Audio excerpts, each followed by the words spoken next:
আজ আমি আপনাদেরকে দেখাবো কম্পিউটারের স্লিপ মোড কিভাবে অফ করতে হয়। উইন্ডোজ 11 থেকে কম্পিউটারের স্লিপ মোড দুইটি পদ্ধতিতে অফ করা যায়। আমরা দুইটি পদ্ধতিই দেখব। প্রথমে আমরা দেখব স্টার্ট মেনুতে চলে যাব, তারপর আমরা এই সেটিংসে চলে যাব। এখানে আমরা এই পাওয়ার বাটনে ক্লিক করব।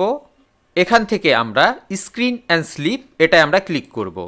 ক্লিক করার পরে এখানে আমরা দেখতে পাচ্ছি turn of my screen after 5 minute. আমার কম্পিউটারের স্ক্রিনটি 5 মিনিট পর অফ হয়ে যাবে। এবং দ্বিতীয়টি আমরা দেখতে পাচ্ছি put my device to sleep after 15 minute, এবং আমার কম্পিউটারটি 15 মিনিট পর স্লিপে চলে যাবে। এখান থেকে আমরা যদি দুটোটি অফ করে দিতে চাই তাহলে এখানে আমরা ক্লিক করব। এখানে নেভার দেখতে পাচ্ছি, এখানে ক্লিক করব। আমরা দেখতে পাচ্ছি দুইটি নেভার হয়ে গেছে। এবার আমাদের কম্পিউটারটি আর কোনো স্লিপ মোডে যাবে না। এবার আমরা আরও একটি পদ্ধতিতে কম্পিউটারের স্লিপ মোড অফ করব। এই পদ্ধতিটি আমরা উইন্ডোজ 7, উইন্ডোজ 8 এবং উইন্ডোজ 10 সহ উইন্ডোজ 11এও আমরা করতে পারবো।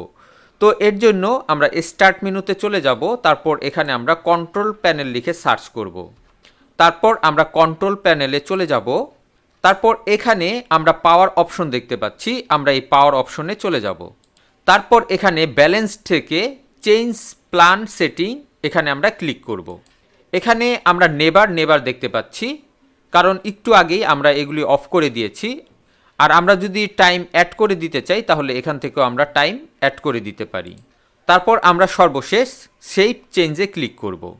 তো আমরা দুইটি পদ্ধতিতে দেখতে পারলাম কিভাবে আমাদের কম্পিউটারের স্লিপ মোড আমরা চেঞ্জ করতে পারি। তো আশা করি ভিডিওটি ভালো লেগেছে। ভিডিওটি ভালো লেগে থাকলে অবশ্যই লাইক, শেয়ার এবং কমেন্ট করবেন এবং আমার চ্যানেলটি সাবস্ক্রাইব করবেন।